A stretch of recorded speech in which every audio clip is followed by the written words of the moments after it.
This is our sermon preview video for the weekend of January 20th.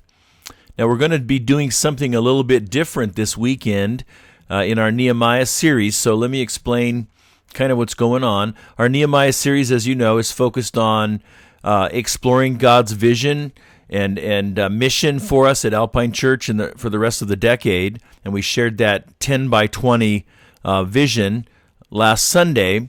And we want to continue on with that. Now, last Sunday we shared how, this is the big picture, the broad strokes, and we promised that we were going to come back on the following Sunday, this coming Sunday, and share more about specific things, how people can fit in, and maybe some more details about what this mission might look like in practical ways at Alpine Church. And so we're still following the flow of Nehemiah. We've got to chapter 3. And the big idea of the message is that we can achieve this purpose for our church, this 10 by 20 purpose we're calling it, 10,000 people by 2020, as everyone finds ways to contribute. So the idea is that everybody has a place on the team, that everybody is important and needs to contribute, and we'll focus partly on that, on the investment of time, talents, and treasure. So we're talking about some of the things that we share in foundations. Everyone has a place on the team, time, talent, and treasures. But here's what's going to be a little bit different this week, is that a very important part of the message, we're going to ask our campus pastors to explore how this 10 by 20 vision applies in more specific terms in each particular campus. And so we're going to really hear from our campus pastors in a significant way this coming week. Now here's how that's going to work out. In the actual structure of the message, there's going to be 3 parts. The first part is the video introduction, which will be a lot like we normally do, and the focus of that will be to recap the main points of this 10 by 20 vision, those 4 initiatives, what the ideas are there, just kind of like we did in the message last Sunday. The second part of the message will be a look at the passage from Nehemiah itself. It'll be a little briefer than usual, and just kind of going through some of the principles of teamwork that we see in that passage. Things like the importance of everyone participating, the idea that not everybody serves in the same way. There's different roles, different gifts. We want people to serve where they're motivated, where God has put something on their heart. Everybody does what they can. Some people can do more than others, but everybody's going to do what they can, and that's where we bring in the principles of investing time, talent, and treasure. And then some people in Nehemiah didn't help. Very few, but some didn't, and we don't want people to be discouraged if there's people who don't participate. So that part of the message, the central part, will examine the passage itself, and then the third part of the message will be the campus pastor will share how the 10 by 20 vision might apply specifically at that particular campus. So 5 different campus pastors sharing in 5 campuses will each one have different things that they'll be sharing about the specifics in their campus.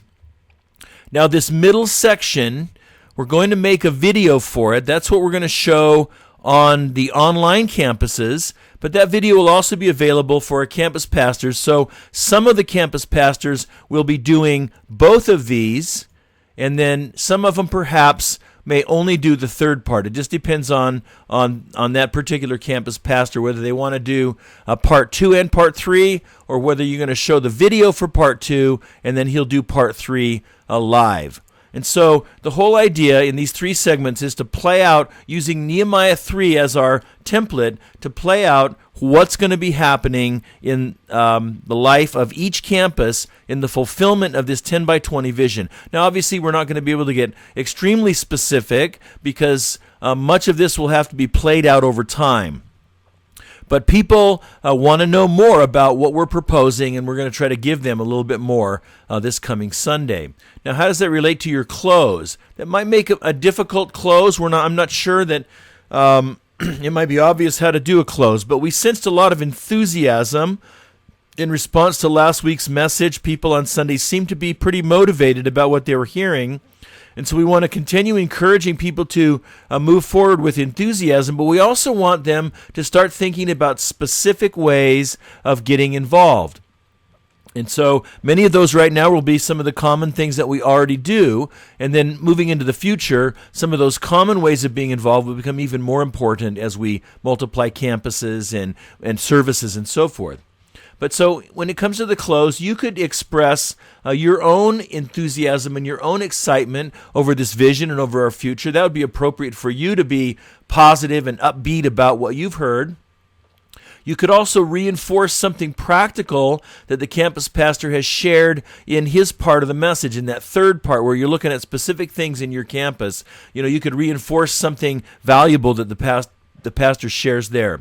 Now, we're not going to really address the gospel much in this message, so you may want to touch on that. Now, don't try to do all of this. These are just some options that you could choose one of them. But if you do decide to focus on the gospel a little bit, just keep it simple. Watch the time. Hit a couple of quick high points. Point people toward foundations.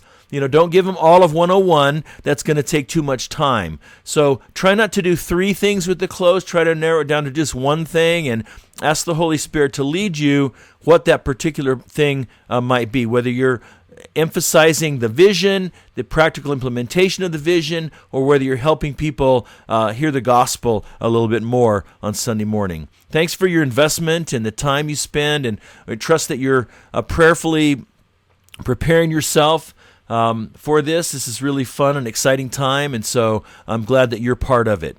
God bless. Take care. Have a wonderful week.